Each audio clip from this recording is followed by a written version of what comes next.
Attention international students, here are the new rules for studying in Canada in 2024. A new year means new opportunities, but it also means new rules and regulations to navigate. If you're planning to study in Canada this year, we've got the latest intel to help you hit the ground running. Stay tuned as we delve deeper into these new regulations and what they mean for you, and make sure you stay till the end, as the last rule will surprise you. It's a lot to take in, we know, but don't worry. We're here to help you understand every step of the way, so let's get started. First up, we discuss the temporary federal cap on international intake.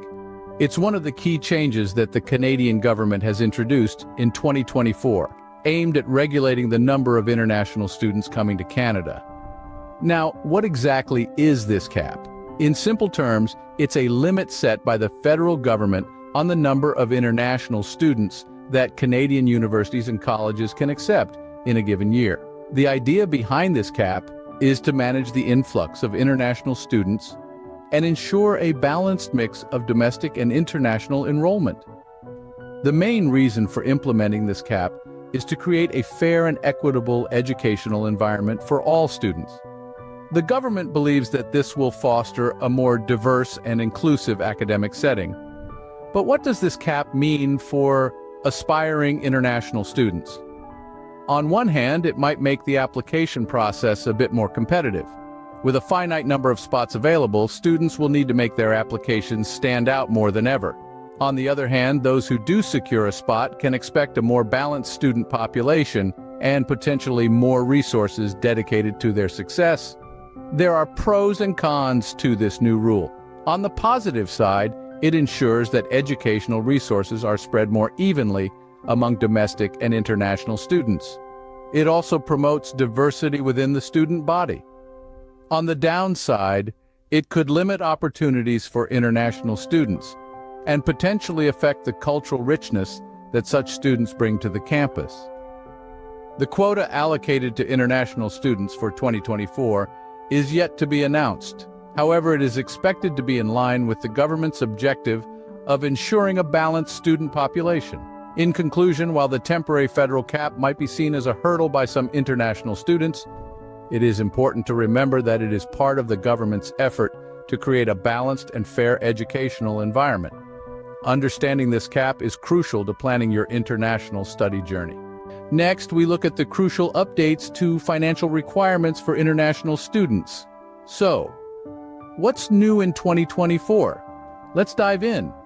In an effort to ensure financial stability for incoming students, the Canadian government has updated the financial requirements for those applying for a student permit.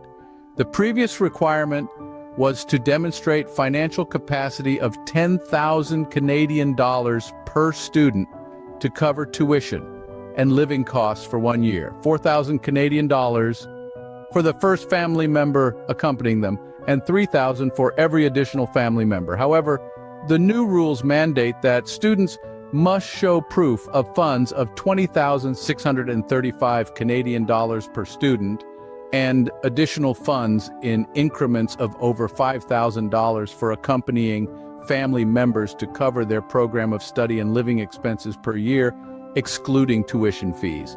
This change has been introduced to safeguard the interests of international students, ensuring they have the necessary resources to sustain their lifestyle in Canada without facing financial hardship. It's all about setting you up for success from the get-go. But what does this mean for potential students? On the bright side, this change encourages students to plan their finances to accommodate the economic challenges and increase in cost of living in the country thoroughly before embarking on their Canadian educational journey. It can provide a sense of security, knowing you're financially prepared for your time in Canada. On the flip side, the new rules might seem daunting to some. The increased financial proof could potential hurdle for students who only have access to limited funds and hope to work whilst they study to be able to cover living expenses in Canada. But remember, there are plenty of scholarship opportunities and financial aid programs available to help ease this burden. So, what's the bottom line? The updated financial requirements are designed with student welfare in mind. They encourage a responsible approach to financial planning and provide a safety net for students during their study period. But it's important to note that these changes might require you to reassess your financial strategy. Remember, every cloud has a silver lining. Yes, the new rules may seem demanding, but they also open doors to better financial planning and stability during your stay in Canada.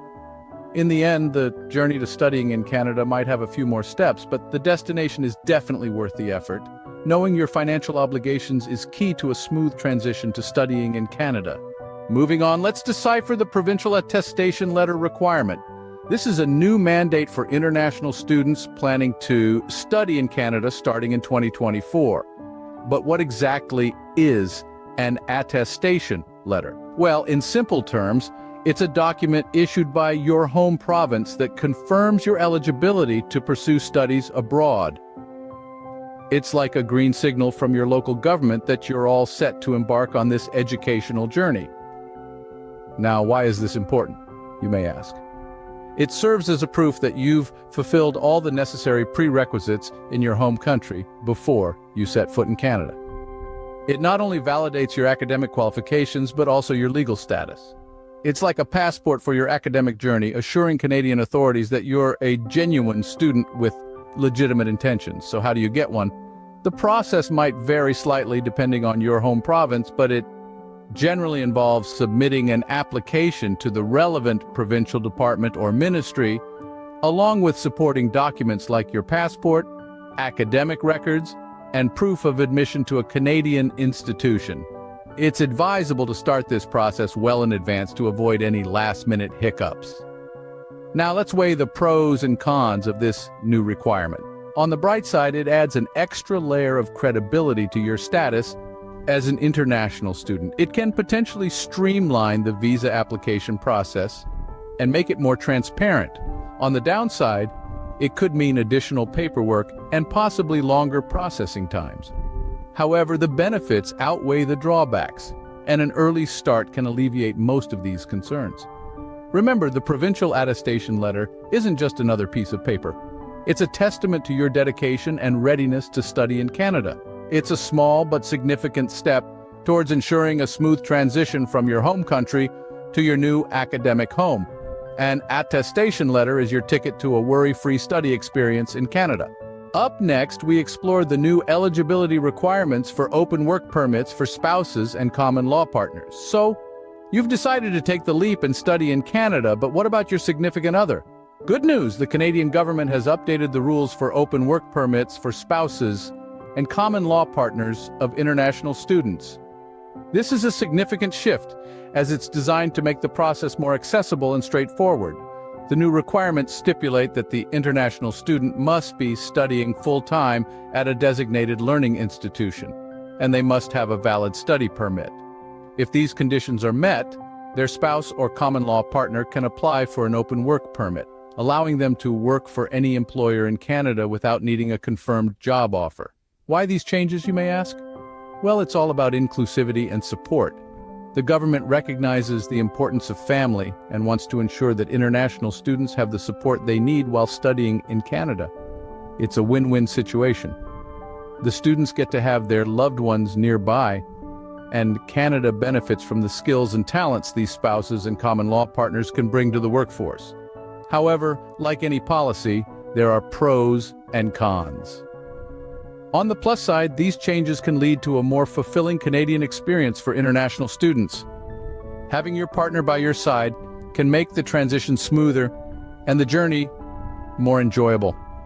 On the flip side, it's essential to remember that an open work permit doesn't guarantee employment. The job market can be competitive, and the spouse or common law partner will need to meet the job requirements and may face language barriers.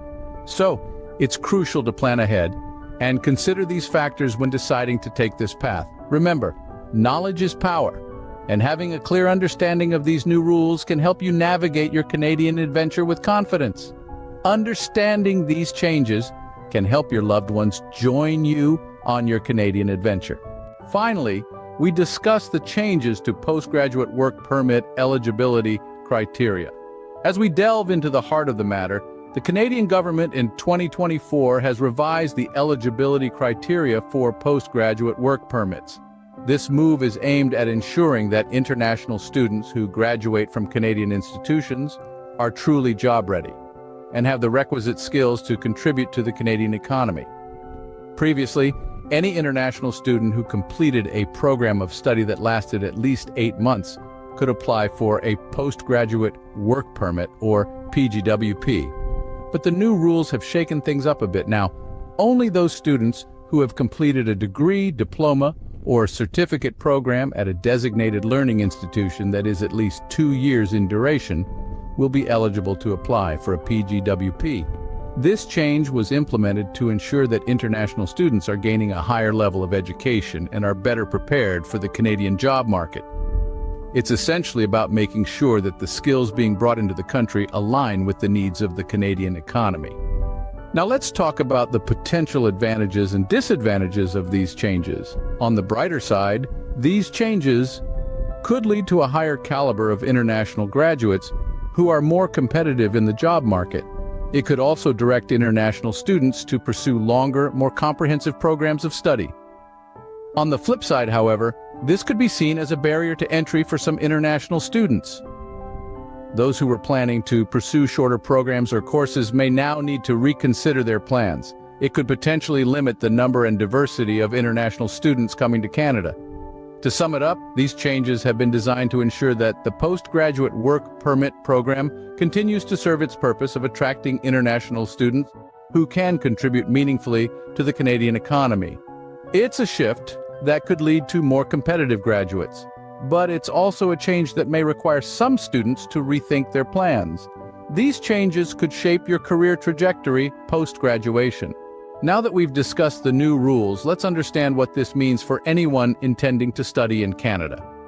In essence, these new rules and regulations introduced by the Canadian government are designed to streamline the process of admitting international students, while also ensuring that the quality of education and student welfare are maintained at a high standard. With the temporary federal cap on international intake, there is a limit on the number of international students Canada will admit in 2024. While this might seem like a drawback, it is in fact a measure to ensure that all admitted students receive the best possible attention and resources. It's a case of quality over quantity. The updated financial requirements are another aspect of these changes. These new rules require students to demonstrate financial stability to ensure that they can cover their living and tuition costs while studying in Canada. This is crucial to prevent students from falling into financial difficulties during their studies. The provincial attestation letter requirement is another important rule change.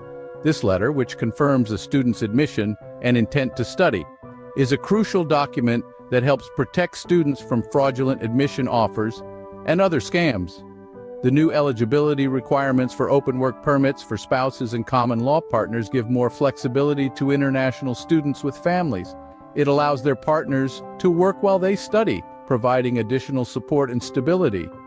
Finally, the changes to postgraduate work permit eligibility criteria aim to ensure that those who graduate from Canadian institutions have the best possible opportunities to stay and work in Canada, contributing to the country's economy and society. What does this all mean for you? It means that while the process may seem more complicated, it is designed with your best interests in mind. It's about ensuring you have a valuable and enriching study experience in Canada without unnecessary stress or complications. And remember, it's important to stay informed. Keep yourself updated with the latest changes and requirements. Be vigilant about fake admission offers and always cross-check information from reliable sources. As we wrap up, I want to remind you to like this video if you found it informative, share it with others who might benefit from this information, and subscribe to our channel for more updates on immigration rules and regulations. We're here to provide you with the most accurate and helpful information to ease your journey to studying in Canada. Remember, knowledge is power. Stay informed, stay vigilant, and good luck with your Canadian study journey.